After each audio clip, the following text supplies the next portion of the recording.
Hoy, en Parlemos de Negocios, conversamos con Diego Hinzo, ingeniero civil, CEO de Orion Capital y desarrollador inmobiliario con más de 12 años de experiencia.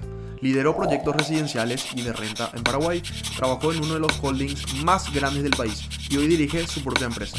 Nos cuenta cómo pasó de empleado a empresario, las oportunidades que cambiaron su vida y la mentalidad que lo llevó a construir su propio éxito.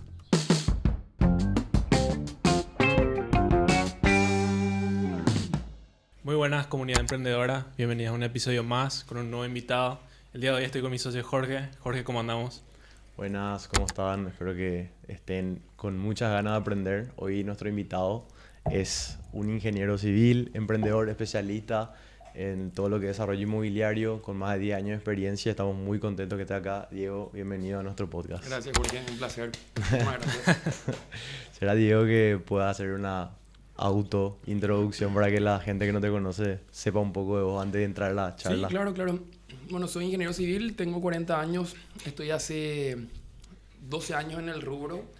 En algún momento pensé si quería ser ingeniero civil en el formato tradicional o si quería ser ingeniero de otro formato, pero tengo una desarrolladora inmobiliaria, trabajo directamente haciendo productos residenciales hoy, edificios de renta y casa de primera vivienda en Gran Asunción. Edificio de renta es el que está muy vapuleado por la gente que generalmente piensa que es todo lavado de dinero y que primera vivienda es solamente para gente pobre. Entonces estamos como en un esquema de cómo hacer llegar el mensaje del producto que vendemos. Pero básicamente eso. Tengo una desarrolladora y todo el tiempo viendo qué negocios se pueden hacer como inversor inmobiliario y siempre atento a cualquier otro negocio, pero un poco más enfocado solamente ahora en desarrollo inmobiliario, porque si no dispara hacia todos lados. Sí.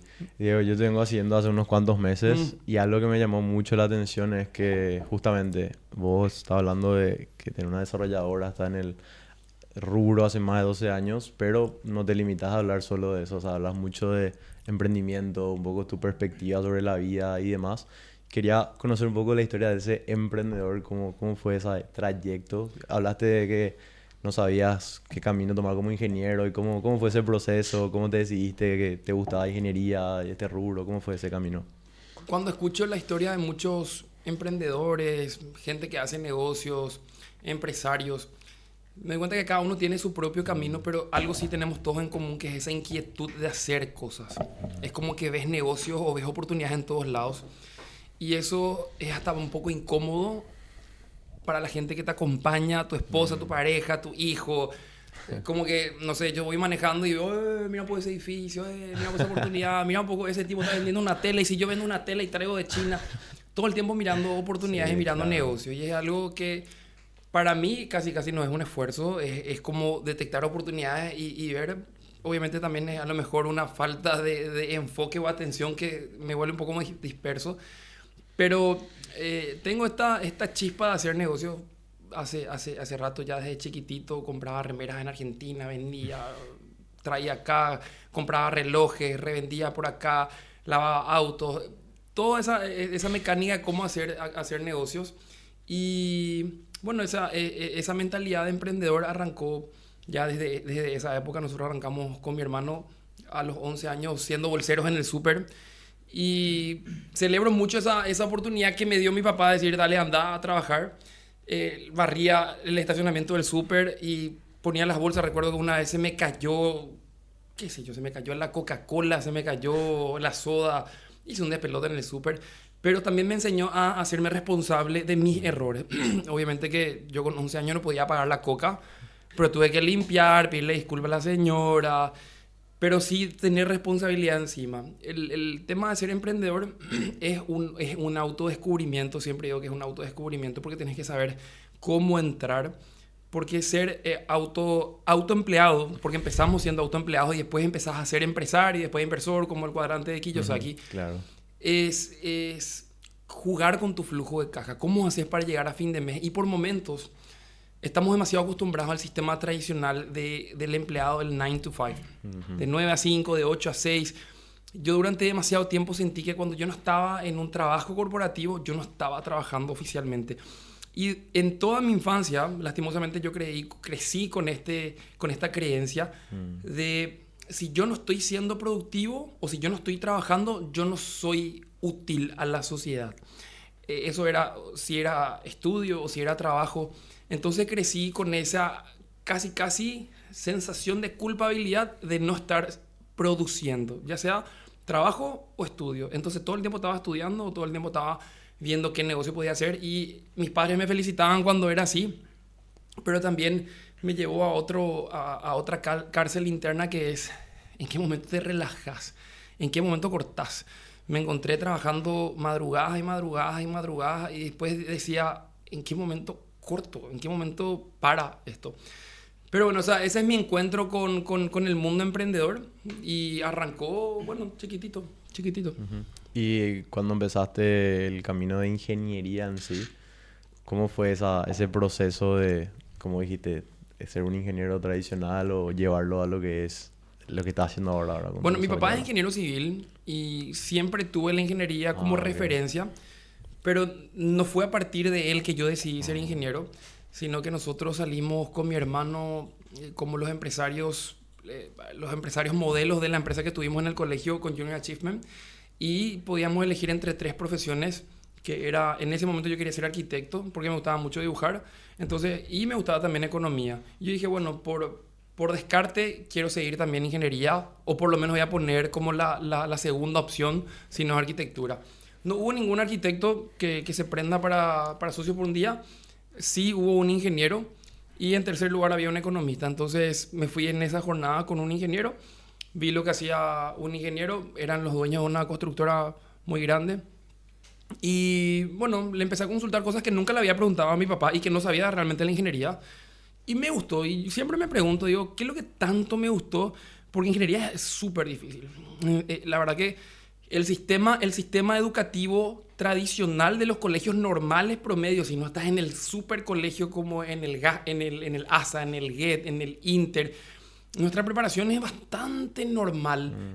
Yo recuerdo ir estudiando en el colectivo los últimos repasos, y cuando yo llegué al cursillo de la facultad me encontré con una pared. Y eso que era muy buen alumno en el colegio y no me forzaba el colegio en líneas generales, pero cuando me encontré con la facultad me encontré cambiando. Y yo siempre digo, ¿qué es lo que tanto me motivó ser ingeniería para venir a sufrir acá? ¿Quién me manda a venir a sufrir de esta forma? No podía trabajar, tenía que estudiar 12 horas de corrido, metía puente a la noche. Y después yo dije, bueno, cuando termine ingeniería va a ser distinto. Bola, ¿qué va a ser distinto? Fue peor. Pero entraste en la carrera ya con la mentalidad de voy a emprender, voy a hacer mi propia inmobiliaria, o... No. Porque normalmente esas carreras yo entré... tradicionales no empezás con esa mentalidad, ¿no? No, yo cuando entré a ingeniería, el primer golpe que tuve fue cómo hago para sobrevivir esta carrera, porque fue una carrera súper difícil. Y sí, lo que pasó con ingeniería es que se fue volviendo más fácil con el tiempo, porque se retenía muchísima cantidad de alumnos en cada semestre. Entonces, nosotros sí tuvimos una carrera súper difícil cuando yo ingresé allá en el 2003 aproximadamente a la facultad. Entonces, yo cuando entré, realmente le sufrí, y no pensaba en ningún otro negocio. Mi carrera fue el centro de atención, tenía que pensar solamente en física, en cálculo, en geometría analítica, en geometría espacial, no sé, en todas las materias que tenía. No pensaba en otra cosa, no pensé en otra cosa en ese tiempo. Creo que el choque fue demasiado fuerte.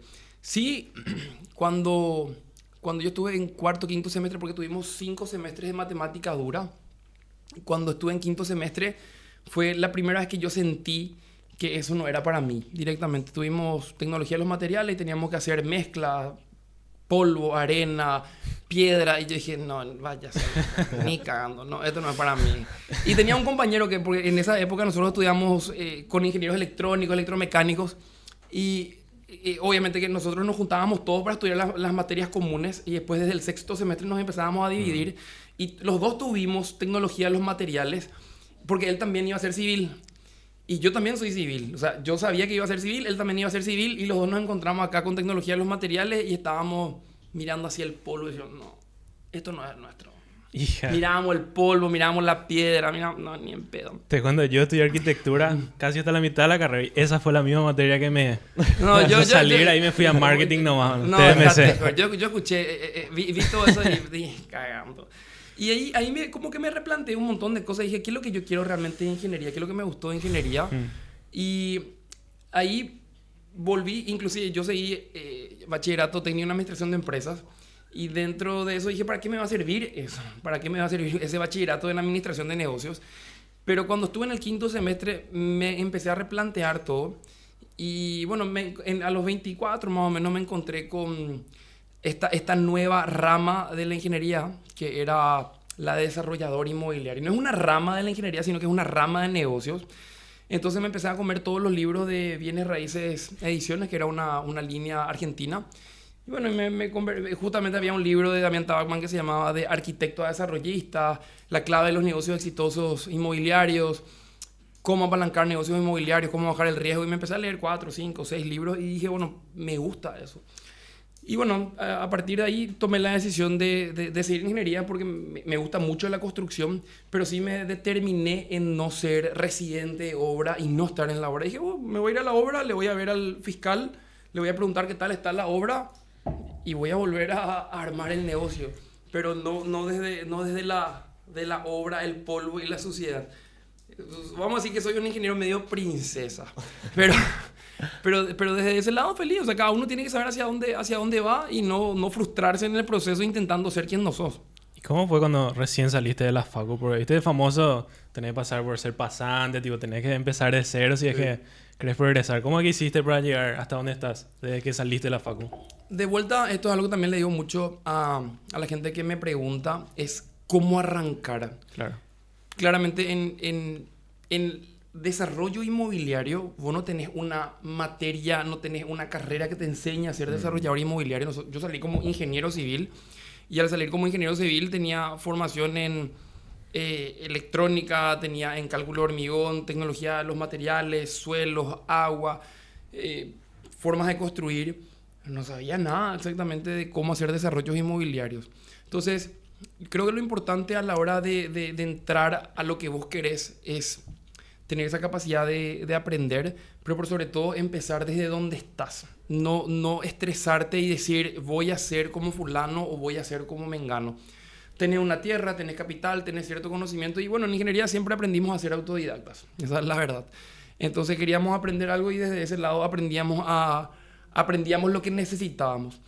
Y si tengo que responder cómo yo arranqué directamente, obviamente arranqué como residente, pero sí también sabía que había un punto de inflexión ahí. Yo decía que si empezaba a tomar muchos trabajos como residente, y después no iba a poder salir de ese loop, porque era residente acá, residente acá, residente acá, residente acá, y cuando yo no iba ganando experiencia como desarrollador inmobiliario en el mundo de los negocios, iba a ser residente. Entonces, cuando en el siguiente trabajo me preguntan, yo quiero ser desarrollador inmobiliario, ¿qué experiencia tenés? Ninguna. Entonces, yo sabía que tenía que poner un corte desde el día 1. Entonces, ese fue el desafío, porque la mayoría de los trabajos eran ser residente de obra. No había ningún puesto para decir, vení, ser desarrollador inmobiliario.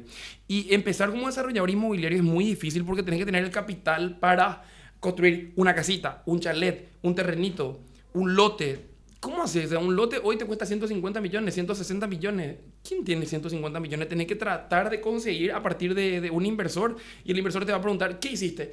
Y me pasó que tuve un socio que sí tenía la plata y yo le decía, che, necesito 160 millones para construir esta casa, partimos en 2, hacemos copropiedad, después... Dale, genial. ¿Qué hiciste? No, espera, te cuento. Leí el libro 1, leí el libro 2, leí el libro 3. leí. Entonces, buenísimo. Cuando hayas hecho algo, avísame. Y te quedas paralizado. En un porque bucle. Te quedas en un bucle. ¿Cómo yo hago para tener experiencia si nadie me da experiencia? Porque justamente no tengo experiencia. Claro. Entonces, me encontré en eso de cómo hago para salir de esa famosa carrera de la rata. Pero no era la carrera de la rata per se como conocemos, sino que es la carrera... Vamos a decir, la carrera que todos los ingenieros de alguna forma persiguen. Es más, me encontré con varios compañeros que me dijeron, Diego, sos el único que hoy conozco que es puramente desarrollador inmobiliario, que nunca se metió a una obra. Qué sé yo, mis compañeros no están nada mal, ¿verdad? Pues, mis compañeros están bastante bien, debo decir. Pero la obra es estresante y yo simplemente no quise estar en obra. ¿Y cómo fue esa... Sí, esa es la gran pregunta. Esa primera oportunidad? Bueno, la primera oportunidad fue cuando yo trabajé con mi papá. Y mi papá estaba en la obra y yo le dije, che, ¿y si te vas a la obra y yo me meto a gabinete? Entonces empecé a cargar ingresos, egresos y empecé a ver terrenos. Le dije, ¿por qué no buscamos terrenos y hacemos llamada de capital, vos comprar el terreno, porque obviamente mi papá tenía algo de capital que iba girando, entonces, ¿por qué no agarramos ese capital y vamos haciendo una llamada a inversores? Y probando, hice un PowerPoint, el costo del negocio, el costo del terreno, pensé qué le podía ofrecer a los inversores en función de los libros que había leído, y así entraron algunos amigos, entraron así uno con 20 millones, otro con 30, otro con 40. No fue mucho precisamente, pero combinado con la plata de mi papá, yo me fui acomodando más en la parte de gabinete y en la parte del modelo de negocios. Sí, después obviamente toqué efectivamente ser residente de empresas constructoras, hice cálculo de tinglado y entré en licitaciones públicas inclusive con una empresa constructora, y después como que ya me pesaba porque no quería estar en construcción directamente. Entonces en un momento que fue el punto de inflexión, mi mamá que bueno, sigue siendo psicóloga empresarial, ella tuvo que darle una charla a AGB y le dijo, mira un poco, fulano de tal, mi hijo es ingeniero civil, mira un poco, decirle que venga, junto a mí vamos a hablar. Y yo en esa época ya me había peleado con mi papá y dije, yo voy a llevar mi empresa desarrolladora inmobiliaria. Hice unos cuantos renders y no le ensoqueté a nadie. Me quedé, fue mi primera quiebra. Oficialmente hice un montón de render, un montón de presupuesto, un montón de pautas en MetaAds. Tuve, no sé, 2.000 leads y ni una venta, pero ni una venta. Hice una veredita, una murallita. Y en esa época fue muy difícil porque mi esposa tenía que asumir. En esa época ya estaba casado y mi esposa tenía que asumir 26, 27, ¿verdad? Mi esposa tenía que asumir lo que era nuestro costo de vida. Estábamos ella y yo nomás. Pero también entraba ese juego de... Estás jugando a ser el emprendedor. ¿Cuándo vas a tomar un empleo como la gente? ¿Cuándo vas a tomar un salario? ¿Cuándo nos vas a dar estabilidad? Y lo cierto es que empezás a entender y empecé a lidiar con eso. ¿Cómo haces para tener esa estabilidad, ese salario a final de mes que te permite planificar y previsionar el siguiente mes? Yo ya estaba así lidiando con mi murallita, mi veredita, mi render, tocando puertas a ver qué me podía hacer, alguna alianza con banco. Nada. Yo pasé de ganar, no sé, 100 a ganar 30. Todo el peso cayó sobre mi esposa en ese momento y se volvió difícil. Es importante también entender que si uno es emprendedor tiene que saber con quién se junta, con quién se convierte... quién toma tu mismo camino de vida, porque es un camino duro. Todo muy lindo cuando vos sos emprendedor y te funciona, mira el negocio que hiciste, pero ese inicio es durísimo. Sí. Y yo siempre me dije, yo prefiero ser emprendedor y la persona que va a estar conmigo que esté cuando yo estoy sufriendo, claro, que cuando yo ya vengo, mira un poco, hiciste este edificio, hiciste esto, ay, qué gusto. Todo así de gusto, así todos vienen. Pero en esa parte, porque ella va a entender también que esto también ella construyó, porque ella también sacrificó. Y de hecho es así. O sea, yo no siento que lo que yo hoy tengo, lo que yo construí, es mío, sino que es nuestro. Finalmente yo entré a esa reunión con AGB y en esa reunión con AGB terminamos hablando de negocio, desarrollo inmobiliario, hablamos mucho de los libros de bienes raíces de los argentinos, cómo hacen en Argentina. Inclusive en esa época ya estábamos hablando de lo que era la caída de Lehman Brothers en 2008, las securitizaciones, las burbujas, hacia dónde podemos crecer en Asunción. Y fue una charla muy amena. Y después él me pregunta, Diego, ¿y vos qué querés? Me dice. Y eso también me llevó a una reflexión muy profunda, porque él me dijo, ¿vos qué querés? Vos, Diego. Y yo me quedé mirando y dije, yo sabía lo que quería. Y yo le dije, Inge, yo quiero ser empresario de la construcción, le dije. Y no hay un puesto para ser empresario de la construcción. Realmente no hay un puesto para ser empresario de la construcción. Y se me quedó mirando y me dijo, bueno, gracias, Diego, te vamos a estar avisando cualquier cosa. Obviamente yo dije, acá la cagué, no sé, tuve aire de grandeza, me quise hacer el empresario y la cagué. Hubiera dicho, encima yo estaba acá remando y no sé, en dulce de leche repostero, arañando la olla, cómo hacía para llegar. Y yo boludo, le digo, empresario de la construcción. Una semana estuve pensando yo internamente, dije, ¿será que la cagué? ¿Por qué es lo que decía empresario de la construcción? ¿Qué es lo que es empresario de la construcción? Nada, no. Pero bueno, yo sabía que, dije, prefiero decir empresario de la construcción que quiero ser residente, porque si no voy a ser residente voy a hacer otra vez lo mismo. Entonces, bueno, nada, después de una semana me llama la secretaria y me dice que el ingeniero Alberto quiere reunirse conmigo. Y me fui, me reuní y me dijo, Diego, hice un puesto exclusivamente para vos. Armamos ese puesto. ¿Y cuál puesto es? Le digo, vas a ser asistente de presidencia. ¿Y en qué consiste asistente de presidencia? Y no, y servirme café y limpiar la... No. No, el asistente de presidente, mira, estamos haciendo 4 fideicomisos en el interior del país y me encantaría que seas como mi representante dentro de esos fideicomisos que estamos haciendo. Te vas a reunir con inversores, vamos a hacer los flujos de caja, vamos a presentar los modelos de negocios. Y dije, wow, técnicamente acá yo puedo empezar a aplicar o por lo menos a probar todo lo que aprendí. Y efectivamente fue así. Yo estuve 3 años en AGB. Entré como asistente de presidencia. En esa época teníamos 4 fideicomisos en el interior. Los 4 cayeron, efectivamente, pero nunca aprendí tanto. Los 4 cayeron por distintas razones. Fueron 4 fideicomisos. Fueron 2 en Santa Rita, 1 en Encarnación y otro en Ciudad del Este. Los 4 cayeron. Los 4 fueron socios distintos. Los 4 fueron fideicomisos que algo no funcionó o no funcionó la demanda. Uno funcionó, pero funcionó medio chueco. Entonces, bueno, eso, así arranqué, fueron 3 años y ahí empecé oficialmente a entrar en el rubro del desarrollo inmobiliario. Empecé a ganar know-how. Esa fue tu universidad como empresario en construcción. Sí. O sea, terminaste la universidad de ingeniería, Sí.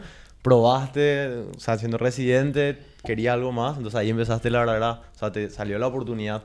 Porque creo que algo que mencionaste acá que es súper clave, que esa etapa del emprendedor, de que siempre va a tener la oportunidad de abandonar. O sea, Siempre. algo que insisto mucho es, vendemos tanto hoy en día, o mejor dicho, nos venden tanto esta idea de que emprender es fácil, o que emprender es posible, que así como para cualquiera. Y la verdad es mucho mejor si empezás sabiendo que vas a pasarla mal. O sea, al comienzo. Y esto que vos dijiste, esa presión, más cuando ya tenés responsabilidades, ya sea con una familia o deuda, lo que sea, va a estar sí o sí va a estar a corto plazo esa chance de decir, che, no, sabes que voy a hacer nomás esto que me dice la Pero gente. aprendes a diferenciar tus difíciles, el famoso Sí. choose your heart. Ujú. Aprendes a diferenciar tus difíciles porque vos decís, ok, yo estoy en un laburo. Me pueden meter una patada en el culo y yo, terminó tu laburo. Entonces, ¿cuál es lo que es tu seguridad cuando estás en un trabajo? Yo tuve que aprender a la fuerza a entender que esa pseudo seguridad que te da el trabajo en realidad no existe. Porque al final todo es meritocracia. ¿Qué valor yo estoy entregando? Y a la fuerza yo tuve que entender que un empleo te da una pseudo seguridad, pero vos no sos el dueño de lo que estás construyendo. Claro. Imagínense, no sé cuántos años tienen ustedes. ¿Cuántos años tenés vos, Jorge? 24 y 25. Son unos pendejos.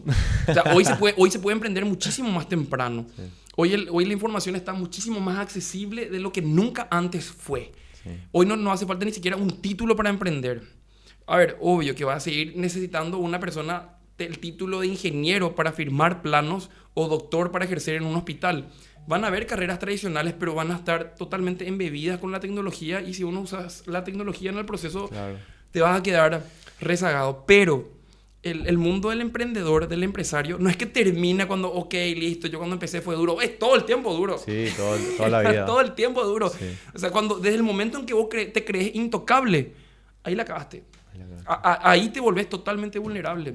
Y ese es el desafío, porque tenemos que estar todo el tiempo alertas y tenemos que tener como esa sobreenergía de seguir avanzando. Sí, y también mencionaste que desde chico sentías esa alma de emprendedor y me sentí súper identificado porque creo que el emprendedor, o sea, ser emprendedor es como un estilo de vida más o menos, una forma de ver la vida. Esto que decís de constantemente ver oportunidades, estar pensando ideas, cómo mejorar esto, qué puedo cambiar, no sé, qué puedo innovar, cosas así.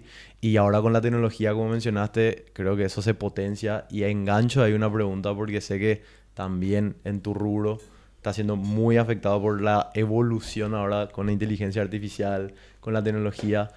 Cuando empezaste hace 12 años, ¿cómo era la realidad de esa industria o de la experiencia que vos tengas y cómo cambió a lo que es ahora y qué crees que se viene? La verdad que nosotros tuvimos a nivel humanidad 2 cambios sustanciales en la forma de hacer las cosas. Uno es el Internet. El Internet empezó a llegar en 1999, 2000. Inclusive empezamos a tener celulares, teléfono, conexión, hiperconectividad. Y otro punto de inflexión es ahora después de la pandemia 2020, 20 años después, con la inteligencia artificial. Fueron 2 puntos totalmente trascendentales en la historia de la humanidad. Y si tengo que decir, bueno, obviamente yo ya estaba con el Internet cuando arrancamos en el 2007, 2008, y ahora con la inteligencia artificial, ChatGPT y compañía, creo que no alcanzamos a dimensionar del todo lo que se viene. Y al punto de que todavía seguimos esforzándonos mucho, intentando entender la tecnología, pero la tecnología va a llegar a ser absolutamente todo. Por poner algún ejemplo, nosotros cuando arrancamos en el 2009 en Santa Teresa, en el eje residencial de Santa Teresa, que tiene coeficiente 10, que es un eje habitacional, cuando empezaron las constructoras ni siquiera sabían cómo cotizar una torre grúa, porque nunca se cotizó con torre grúa un rascacielos. Entonces tuvieron que aprender a cotizar con torre grúa. Nosotros hoy estamos con un montón de procesos, CRM, sistemas, internet, redes sociales y finalmente una impaciencia sobrenatural de la gente de que si no le respondes al momento que te pregunta, pum, ya te dejan visto y se va a otro proyecto. Entonces estamos con este FOMO, el Fear of Missing Out. Estamos todo el tiempo con el sentimiento con el celular. Creo que nunca antes fue así. Y la gente también está así. La gente está impaciente a la hora de hacer negocio o de cerrar y si vos no le das en el tiempo. A nivel del desarrollo inmobiliario, obviamente que la información está de vuelta muchísimo más accesible. Nosotros estamos encontrando un montón de plataformas que gestionan la construcción. Encontramos, por ejemplo, BIM. Seguramente vos conoces BIM también. BIM es una plataforma que nosotros, por ejemplo, hacíamos en AutoCAD. Sí. Voy a tirar algunos ejemplos súper rápidos. Es que mencionaste hace rato que vos empezaste a dibujar la veredita y eso ahora tipo muchísimo. Claro, entonces vos haces, por ejemplo, AutoCAD y AutoCAD sigue teniendo un montón de cosas súper interesantes, sigue creciendo AutoCAD, pero ahora viene BIM y BIM, que tiene sus siglas en inglés, lo que hace es directamente diseña la estructura en 3 dimensiones. Y vos ahí tenés todas las capas de instalaciones, tenés todos los cortes longitudinales, transversales, como quieras. Entonces uno tiene que hacer como AutoCAD, que tenés un plano de instalación acá, otro plano de instalación acá, otro plano de instalación acá, que superpones las capas. Eso es uno.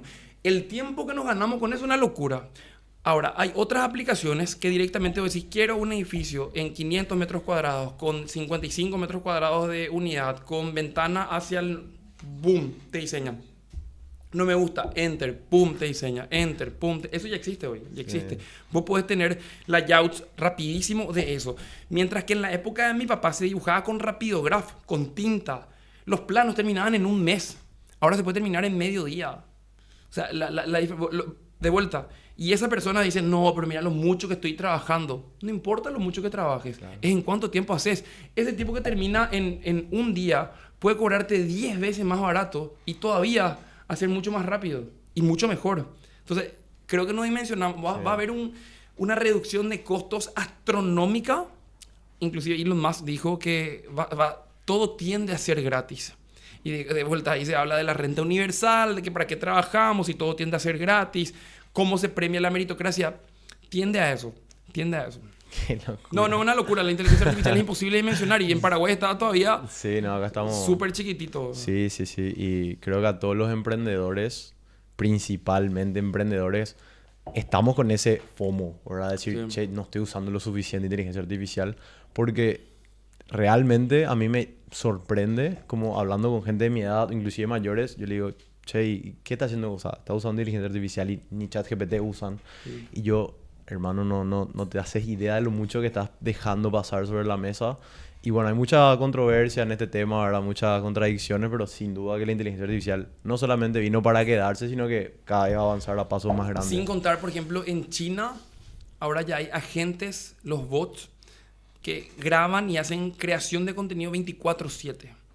No se cansan, no se quejan. No se acaban las ideas. Nos piden aumento. Y hacen contenido y tienen todas las respuestas. Vos le cargas todas las preguntas y le cargas todas las respuestas y hablan de forma fluida para vender departamentos. Creo que en Portugal o en Europa el primer vendedor de inteligencia artificial ya lleva vendido más de $400 millones.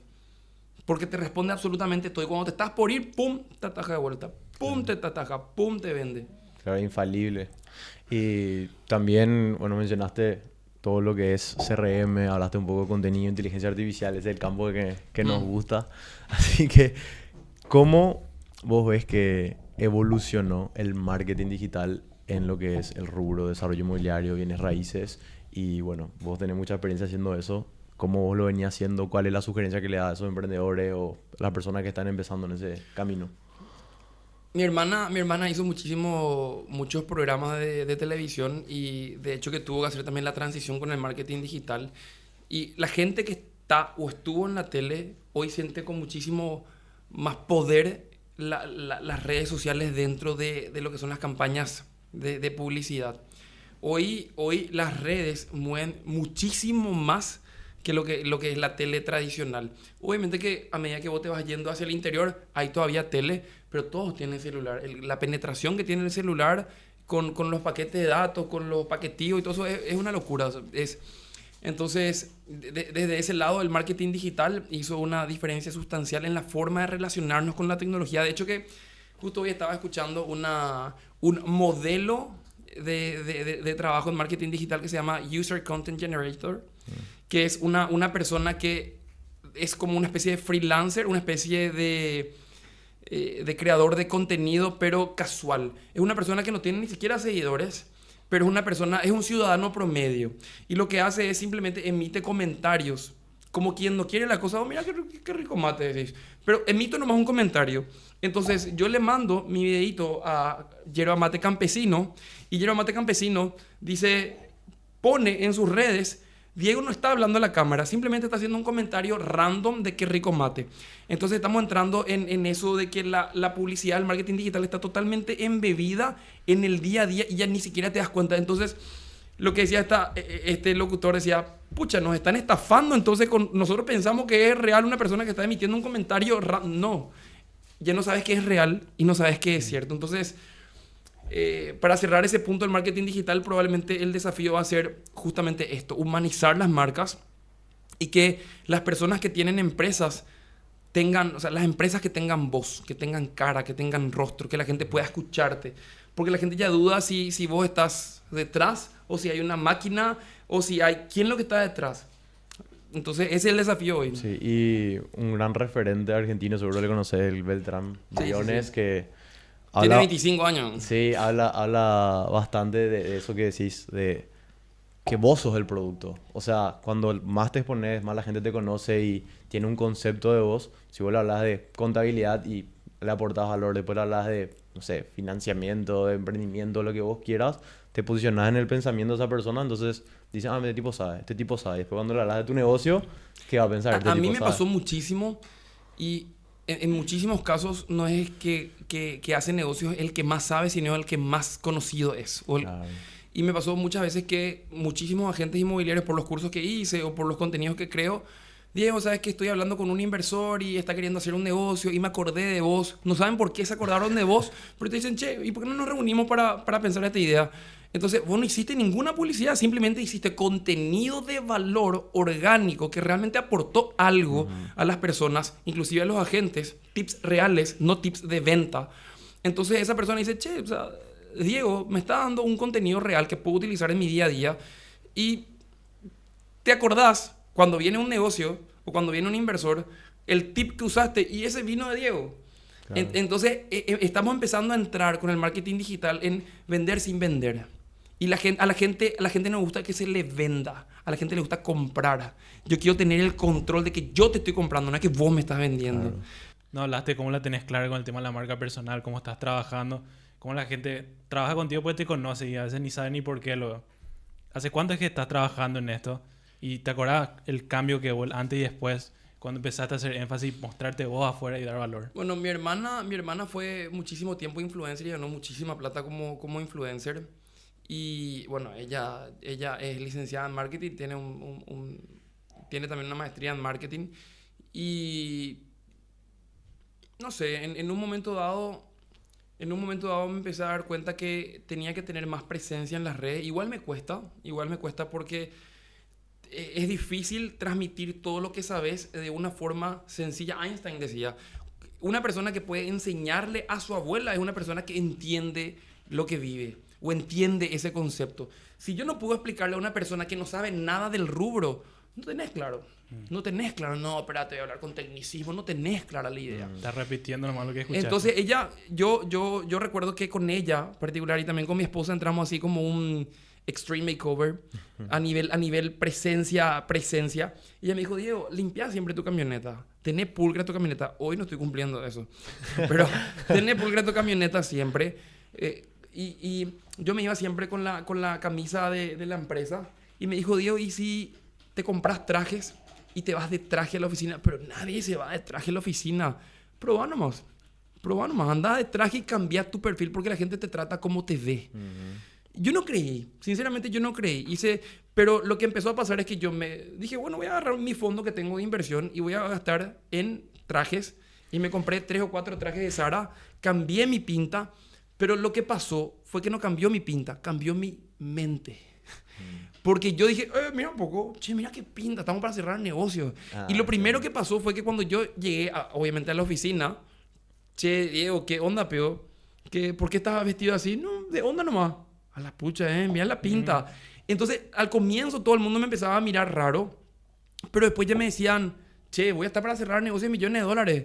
Yo empecé a creer, sí, es cierto. Claro. Yo estoy en una constructora grande, estoy como gerente de proyectos, estoy presentando nuevos negocios que se pueden hacer acá. Claro, yo tengo que acompañar y cuando yo empecé a darme cuenta que mi presencia me cambiaba mi mentalidad, dije, pucha, o sea, estoy listo para presentar negocios más grandes. Entonces, primero me ayudó a creérmela a mí y segundo, cuando yo me la creí, la gente que interactuaba conmigo empezaba a creérsela también. Una cosa me llevó a la otra. Cuando yo empecé a cuidarme a mí mismo, me di cuenta, bueno, o sea, voy a empezar a activar en lo que tiene que ver con mi imagen. Mi imagen fue primero la imagen interna, porque yo me ponía cualquier cosa, inclusive mi camisa dejaba suelta, agarraba un vaquero, cualquier vaquero, ese Fabri Oferta. Entonces, bueno, sin ánimo de ofender a Fabri Oferta, pero no vendía yo con mi imagen. Cuando yo empecé a cambiar mi imagen, dije, bueno, vamos a empezar a transmitir conocimiento. Y empecé también a darme cuenta que hoy en Paraguay no existe un referente inmobiliario a nivel de conocimiento. Y también me pasó que yo tenía como no sé, ese voto de queja del influencer tradicional, de hacer bailecito y realmente no influenciar a nadie. O sea, ¿qué es lo que es el influencer? El que te muestra un bailecito, cómo hacer. No, yo quiero influenciar con conocimiento y cómo mejorar el desarrollo inmobiliario. Entonces, como yo soy profesor de cátedra de desarrollo inmobiliario en la facultad, dije, bueno, voy a ir empezando a tirar tips de negocios inmobiliarios, pero después me empecé a dar cuenta que tenía que hacer una planificación de contenido, tenía que hacer un delineamiento de qué hablo, qué no hablo. Entonces, yo, por ejemplo, en mis redes, yo no le muestro mucho a mi familia. No soy mucho de mostrar mi contenido y mi esposa siempre me dice, che, ¿por qué no mostras tu familia? No sé, es mío. Entonces, tengo una cuenta personal que tampoco comparto tanto, pero me di cuenta que la marca personal es lo que te pone en la mente del consumidor. Y la gente después te va, sin hablar contigo, se va a tu Instagram, se va a tu LinkedIn, se va a tu TikTok, aunque... Y dice, mira por los videos, mira por interesante. No te dice nada, pero cuando habla contigo, ya te hizo un trabajo de investigación rabioso de quién es lo que sos vos. Justo estoy haciendo un poco de automarketing por lo de Izanami Martínez, que me voy este sábado a una charla. Y ella habla de este proceso de autosabotearte. Y bueno, yo que hago trail running, que corro, digo, lo peor que te puede pasar es que vos empieces un negocio creyendo que vas a quebrar. Es una condición necesaria y suficiente que vos empieces creyendo que podés. ¿Podés quebrar? Claro que podés quebrar. Pero si vos, hermano, te estás creyendo que no vas a poder, no vas a poder. No vas a poder. Entonces, muchas veces la gente me dice, Diego, ¿qué habilidad técnica tengo que tener? ¿Qué habilidad blanda tengo que tener? Hermano, primero tenés que creértela. Hay una frase, creo que Jordan Peterson, que dijo que donde están tus miedos, están tus límites. Y como emprendedores, creo que constantemente tenemos que buscar esos miedos, porque ahí está nuestro límite. Cuando superamos esa barrera donde estamos creciendo, y me siento también súper identificado con esa etapa porque yo también fui empleado, ¿verdad? Mucho tiempo, y ese miedo a que salga mal, ese miedo a qué pasa si al final no cierro la venta. No, pero es que da gusto el cheque a fin de mes. Sí. Ese cheque a fin de mes. Es una adicción, es una adicción. Es una droga. Sí, es una droga. Es una droga. El salario a fin de mes es una droga. Sí. Vos tenés que concentrar absolutamente todos tus esfuerzos en que consigas resultados. Sí. Porque a vos te van a pagar por los resultados. De vuelta, ayer o anteayer hice un posteo en donde yo decía, No importa si sos ingeniero, si sos arquitecto, si sos contador, si sos licenciado, no importa, te van a pagar por tus resultados, por lo que hiciste. No, pero espera, yo solamente estudié en un cursito. Yo estudié un curso en Udemy que me costó $10 de un chino de Yale que hizo absolutamente toda una explicación magistral de desarrollo inmobiliario, desde productos comerciales, residenciales, flujo de caja, waterfall structure, un montón de planillas acá, pero un análisis pero minucioso. Me costó $10 el curso. Y yo decía, es tan barata la información que yo digo, yo no necesito seguir ingeniería, yo necesito separar tiempo, estudiar las planillas, estas planillas o estos conceptos que están en el aire, en internet, en todos lados. Agarro y empiezo a implementar negocio, convenzo a alguien acá, veo cómo puedo resolver una necesidad y aportar valor. Pum, cerrás, pum, cerrás, pum, cerrás, pum, cerrás. No, yo ahora siento que, pucha, que mucho tiempo perdí en la facultad, 5 o 6 años en la facultad. Yo hoy estoy en el dilema, ¿qué le digo a mi hijo? Sí. Anda, estudia ingeniería. No, ¿por qué habrá tanto tiempo? Mi esposa me dice, pero no le digas eso a nuestro hijo. Pero es que no sé qué recomendarle. Que sinceramente no sé qué recomendarle. Tipo, es un poco... Toda la info ya está ahí afuera. Y también creo que, bueno, me pasa mucho a mí también, porque estoy por terminar la carrera y literal... ¿Carrera de? Administración de empresas. Ah, no, estoy a 5 semestres de terminar, pero Ah, sinceramente... no, te falta todavía un poquito. Perdón, 5 materias de terminar. Y siento que... A ver, aprendí, pero 200.000 veces más emprendiendo que en la carrera. Siendo totalmente sinceros. Y como vos decís, un curso, un programa, inclusive contenido gratis. Creo que entra ahí un factor muy importante, hermano, que es ser emprendedor es lo que te va a llevar a que esa información sí te acompañe. Mi hijito tiene 10 y yo estoy totalmente determinado en enseñarle a pensar, en usar su mente, hacerse preguntas. Entonces, yo le digo algo y le digo, bueno, ok, papi, ok, ¿qué? ¿Por qué vos estás creyendo en lo que yo te digo? No, ¿y por qué es así? ¿Por qué? ¿Por qué? ¿Por qué? ¿Por qué? Y cuando vos aprendés a pensar, cuando aprendés a cuestionarte todo, empezás a buscar caminos que a lo mejor no tenés la respuesta, pero empezás a buscar. Y tanto el colegio como el trabajo tradicional nos enseñan a ser subyugados. En el colegio no te enseñan a pensar. Antes eras creativo. En el trabajo, cierto, obviamente que la gente me va a decir, no, pero Diego, el trabajo está cambiando radicalmente. Ese trabajo de 8 a 6, yo inclusive a mis empleados le digo, ok, listo, vamos a trabajar, pero vamos a trabajar, yo no te quiero pagar un salario, vamos a trabajar por meritocracia, tengo que definir variables. Sí. ¿Qué me hiciste? ¿Cuántas ventas trajiste? Como nosotros estamos, no, lo que pasa es que no terminamos de cobrar todo. Bueno, genial, cobras menos entonces. No, pero Diego, lo que pasa es que tengo que vivir, ¿no? Y si te querés que vivir, entonces vas a trabajar más fuerte. Entonces, pero cuando no llegan a fin de mes, ahí vos sos el malo. Pero cuando sobrepasan todas sus metas, felices. Claro. Entonces, yo creo que estamos en ese desafío de a la gente que trabaja con nosotros, hacer toda una línea de meritocracia y entender que yo tenía una clínica odontológica y en esa clínica estaba todo delineado por variables, por métricas. El doctor cobraba un mínimo de mantenimiento, 3 meses, no producía, chao.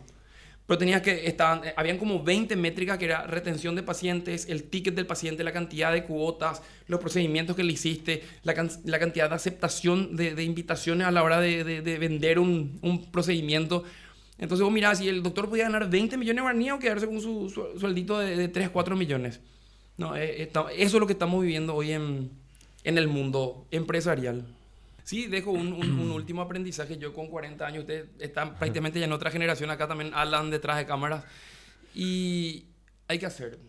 No le podés pensar tanto. Yo hace un año dije, y pensar si yo arrancaba hace 10 años, hace 5 años, lo que hubiera sido. No existe el tiempo. O sea, es lo que tenés hoy. Por eso se llama presente. Es un regalo lo que tenemos hoy. Entonces, sí le motivo mucho a la gente que todavía viven con sus padres. Yo no sé si ustedes viven con sus padres todavía, pero si viven con sus padres es el mejor momento porque pueden caerse y tienen techo y comida. Yo no, si yo me caigo tengo que... Pero hay que fortalecer ese músculo de romperte, de llegar al punto en donde salís de tu línea. Inclusive, yo que hago mucho de corrida, para que vos puedas aumentar tu resistencia, tenés que quedarte sin aire. Sí.